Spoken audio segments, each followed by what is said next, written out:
वालेकुम दोस्तों की हाल चाल ने जनाब तुसी वेखदे पे हो अपना देश पंजाब टीवी ते मैं थोड़ा मेज़बान मुहम्मद नदीम खरल। सब तो पहले अपने चैनल को करना है सबसक्राइब ते बेल आइकन ते क्लिक करना है एक अच्छी ते बेहतरीन वीडियो का नोटिफिकेशन हमेशा इस तरह वीरों मिलता रहे, वीर वेखते रहन। अज जनाब अल्लाह के खास फजल दे नाल लैके हाजिर होए एक बेहतरीन और नायाब नीली दा हीरा जिहदे विच कोई दो राय नहीं किसी किस्म दी। लैने देने मुकद्दर ने राती सूई है, दूजी या तीजी चवाई दे विच जनाब जानवर खड़ा है और इंशाल्लाह दूजण झोटी है। लैने देने मुकद्दर ने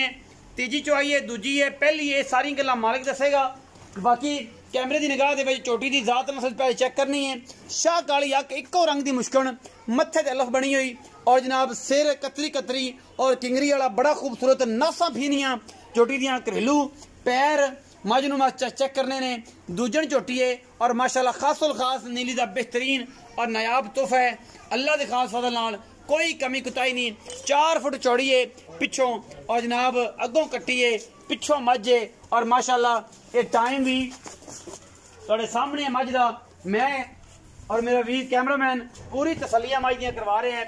मझ सुआ दूजा, सिर कतरी कतरी, मझा वाला मुंह, मझा वाली नस्ल और नीली बार का बेहतरीन इलाका जनाब कबूला दी जनाब शान है। और इंशाल्लाह कबूला दी जनाब मझ लैके हाजिर होए हैं। सूई नू मेरा ख्याल है कि एक रात या एक दिन दूजी तीजी दवाई च खड़ी है, लेकिन लेने देने मुकद्दर ने अपना देश पंजाब टीवी ने हमेशा नीली बार दे बेहतरीन और नायाब हीरे विखाए ने जिन्हां दे विच कोई किसी किस्म का वादा घाटा है ही नहीं। लेने देने मुकद्दर ने माशाल्लाह बड़ा खूबसूरत थन ते हवाना ये जनाब झोटी नू लेने देने मुकद्दर ने और कोशिशां ते काबशां हमेशा नीली वास्ते ने। शाह काली मुश्कन किंगरी वाला सिर कतरी कतरी और जनाब थान बड़ा खूबसूरत लाटों वाला लई फिरदी है और कैमरे की निगाह दे विच पूरियां तसलियां ने मझ दियां, कोई कमी कुताई इंशाल्लाह आप छड़नी नहीं और पूरी तसल्ली करा के मझ दी देनी है। छट्टा फोरा गंड बरोड़ी हर चीज़ की गारंटी। बाकी मझ का बच्चा है इंशाल्लाह कैमरे की निगाह दे विच पूरियां तसलियां करा के कह छड़ यार मझ पूरी तसल्ली करा के मझ देनी है। मैं अजे जापे च खड़ी है, जापा चक्केगी मझ इंशाल्लाह ते इन्नी सुथरी होर हो जानी है और इंशाल्लाह कोई कमी कुताई नहीं।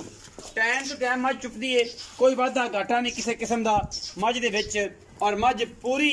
हर अपन वाली इंशाल्लाह। ये जो सारा कुछ है जापे में खड़ी ना ये कुछ दसदी नहीं पई। इंशाल्लाह जो 2 तो 4 दिन मझ नूं लंघे इंशाल्लाह मझ मेले ला देगी, मैदान ला देगी। अल्लाह के खास फजल दे नाल तोहफा है खास नीली का और इंशाल्लाह वीर भरा राजी हो जाएंगे मझ तो, क्योंकि मझां ये जियां घट जड़ियां ने मार्केट च आंदियां ने और मिलदियां ने सुथरियां जवानी ते रत पित पूरा बड़ा खूबसूरत अडर क्वालिटी। थोड़ी नहीं मैं बना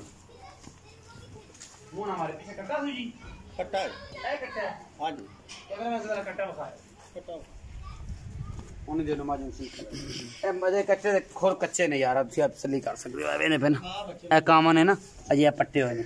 खोर कच्चे ने इथू तसल्ली होंदी है। बाकी असि कहीं भी जाइए ना कि यार की गल है ए खोर अजे कच्चे ने बिल्कुल कदे दूसरी चुआई है या तीसरी चुआई है ये जनाब सीधा होकर खलोंदा भी नहीं करमाल बिल्कुल कच्चे नाड़वे दे विच ए थोड़े सामने बब्बर शेर खड़ा है चिट्टियां सफेद अखां वाला बड़ा खूबसूरत माल है। साइज मैल भी उतों नहीं चाटियां लगी दूसरी चुआई होती या तीजी होती यही कुछ है। बाकी गल्लां सारियां आप भाई शामा ना करने उन्होंने पूछने आओ जी लाला जी ये बारे डिटेल दिओ खजरा मैं ये गल्लां सारियां दसियां ने पक्कियां ते पीढ़ियां ਜਿਹੜੀਆਂ जेनवन होणगियां। जो पहली दफ़ा तुहाडे कोल आए हैं और पहली दफ़ा आके तुहाडे कोल मुहब्बतां तुसीं तकाजा कीता है ते इहदे विच ना ही ना नक्कू ना नक्कू मिला देने ने ते 19-20 भी ना होवे ते ये जिहड़ी मैं विखाई है भाईजान भाई शमा हुण सुखेरा साहब एक किनवा सूआ है कदों सूई है ते की गलबात ये भाईजान दूसरा सूआ है दूसरा सूआ कल सूई कल हाँ ये हुण तीसरी चुआई हो गई तीसरी हुण चुआई हो हुण हो गई तीसरी चुआई थाना दी गारंटी होसी गारंटी अगर जादे भी अपनी गारंटी हाथ ना लावे कोई मैं कहना हाथ लाने की लोड़ ही नहीं आगा जाके भी गारंटी अगर जादे भी अपनी गारंटी थाना च वादा घाटा मैं जिम्मेदार खर्चा कराया देवांगा दूध की रेंज है जनाब दुध हुण कल सूई है अच्छा इस टाइम हुण मैं कहां 20 किलो है तो गलत गल है ना गलत गल को पिछले रिकॉर्ड दा मालिक दा तुसी आप दी मालिक ने क्या घरों मझ आईए अच्छा उन्होंने क्या 18 किलो दुध ना करे तो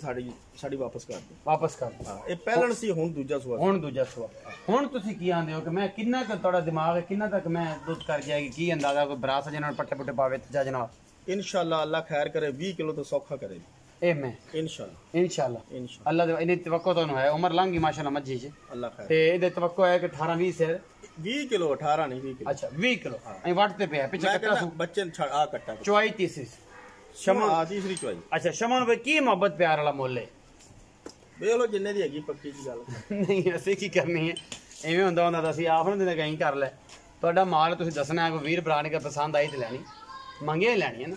ਇਹਦੀ ਪੱਕੀ ਜੀ ਗੱਲ ਹੈ ਨਦੀਮ ਭਾਈ 4.5 ਲੱਖ ਰੁਪਏ ਨਾ ਯਾਰ ਬਹੁਤ ਮੁੱਲ ਸਾਮਾਨ ਆ ਗਿਆ ਬਈ ਸ਼ਮਾ ਨਹੀਂ ਕਿਉਂ ਕਰਦੇ ਜੇ ਸੋਨੇ ਤੋਂ ਬਾਹਰ ਰਹਿਣਾ ਭਾਵੇਂ ਜਿਹੜਾ ਮਰਜ਼ੀ ਮੌਸਮ ਹੋਵੇ ਇਹ ਗੱਲ ਤਾਂ ਬੜੀ ਚੰਗੀ ਹੈ ਹਰ ਬੰਦਾ ਇਹ ਆਂਦਾ ਹੈ ਕਿ ਸੋਨੇ ਦੇ ਬਾਈ ਵਿਕਦਾ ਹੈ ਮੌਸਮ ਜਿਹੜਾ ਮਰਜ਼ੀ ਹੋਵੇ ਕਦੇ ਡਾਊਨ ਨਹੀਂ ਹੁੰਦਾ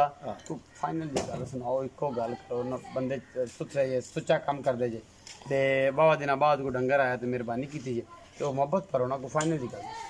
ਨਦੀਮ ਭਾਈ 440 ਤੋਂ ਨਹੀਂ ਘਾਟਾ ਪਵੇ ਨਹੀਂ ਵੇਚਣੀ ਨਹੀਂ कोई सख्ती असलों हो जाए तो फिर मोहब्बत कोई भरा मोहब्बत वाला कोई शफकत कोई पक्की गल सुना दे यार बड़े दिन बाद बड़ी शफकत बड़े भाई जे कोई शफकत वाली गल करो दोस्त कहते हैं कि यार तू बहस नहीं करता मैं ना मैं जी नहीं करना कोई करता ही नहीं ते दोस्त वेख के शफकत कर देंगे कोई फाइनल दी गल एवें 430 तो घाटा आप बेचनी नहीं जे गाहक लगे ठीक है ना लगे कोई गल नहीं कोई गल 430 100 भी नहीं घट 100 भी नहीं घट 4,30,000 रुपया भाई शमो ने जनाब ਇਹਦਾ ਮੁੱਲ ਕੀਤਾ ਹੈ ਲਾੜ ਪਿਆਰੇ ਦੇ ਵਿੱਚ ਬਿਲਕੁਲ ਕੋ ਕਹਿੰਦਾ ਕੋਈ ਨਹੀਂ ਲੇਕਿਨ ਇਹ ਹੈ ਕਿ ਦੱਸੇ ਸ਼ਫਕਤ ਜਿੰਨਾ ਮੇਰੇ ਕੋ ਹੋ ਸਕਿਆ ਮੈਂ ਇਨਸ਼ਾਅੱਲਾ ਦੇ ਮਿੰਤਰਲਾ ਕਰਕੇ ਵੀ ਪੂਰੀ ਮਿਹਨਤ ਕਰਕੇ ਵੀਰਾਂ ਵਾਸਤੇ ਜਿਹੜੀ ਵੀ ਮਿਹਨਤ ਹੋਈ ਇਹਨਾਂ ਨਾਲ ਕਰਕੇ ਭਰਾ ਵਾਸਤੇ ਅੱਛਾ ਬਿਹਤਰੀਨ ਕਿਰਦਾਰ ਅਦਾ ਕਰਾਂਗੇ ਔਰ ਇਨਸ਼ਾਅੱਲਾ ਇਹ ਮੱਝ ਵਾਕਈ 18-20 ਸੇਰੀਏ ਦੇ ਗੱਬਣ ਦੀ ਵੀਡੀਓ ਮੇਰੇ ਕੋਲ ਨੇ ਮੈਂ ਜੇ ਜਾਪੇ 'ਚ ਖੜੀ ਏ ਜਾਪੇ 'ਚ ਖੜੇ ਹੋਣ ਦੀ ਵਜ੍ਹਾ ਤੋਂ ਮੱਝ ਆਪਣਾ ਪੂਰਾ ਦਿਖ ਨਹੀਂ ਦਿੰਦੀ ਪਈ ਕਾੜੇ ਛੜ ਮੈਨੇ ਨਹੀਂ ਸੀ ਤਰੀਕੇ ਨਾਲ ਚੱਕਿਆ ਕਿਉਂਕਿ ਤੀਸਰੀ ਚੁਆਈ ਹੈ ਔਰ ਦੋਸਤ ਜਿਹੜੇ ਸਮਝਦੇ ਨੇ ਮੱਝ ਨੂੰ ਉਹਨਾਂ ਨੂੰ ਬੜਾ ਪਤਾ ਹੈ ਕਿ ਮੱਝ ਦਾ ਬੱਚਾ ਹੈ ਜਾਂ ਨਹੀਂ ਹੈ ਬਾਕੀ ਹਰ ਚੀਜ਼ ਦੀ ਗਰੰਟੀ ਹੈ ਉਹਨਾਂ ਨੇ ਅੱਗੇ ਵੀ ਦੱਸਿਆ ਕੋਈ ਹੱਥ ਵੀ ਨਾ ਲਾਵੇ ਮੱਝ ਲੈ ਜਾਏ ਚੁਆਈ ਚ ਵਾਦਾ ਘਾਟਾ ਹੋਵੇ ਛੱਟਾ ਫੋਰਾ ਹੋਵੇ ਗੰਢ ਮਰੋੜੀ ਵੈਸੇ ਜਨਾਬ ਤਾਬੇਦਾਰ ਬੈਠੇ ਖਰਚਾ ਕਰਾਇਆ ਸੀ ਦਾਂ ਦੇ ਵਾਪਸੀ ਦਾ ਇਹ ਵੀ ਗਰੰਟੀ ਹੈ ਖਰਚਾ ਕਰਾਇਆ ਵੀ ਬਾਈ ਹੋਰੀ ਦੇਣਗੇ ਅਗਰ ਮੱਝ ਦੀ ਕੋਈ ਚੁਆਈ ਚ ਮਸਲਾ ਹੋਵੇ ਚੋਮਣ ਇਨਸ਼ਾਅੱਲਾ ਐਡੀ ਹੋਵੇ ਅੰਗੂਠੇ अगर वीडियो अच्छी लगे वीडियो को लाइक शेयर ते कमेंट जरूर करें अपनी राय नाल जरूर आगाह करें। पाकिस्तान जिंदाबाद, पाक आर्मी हमेशा जिंदाबाद।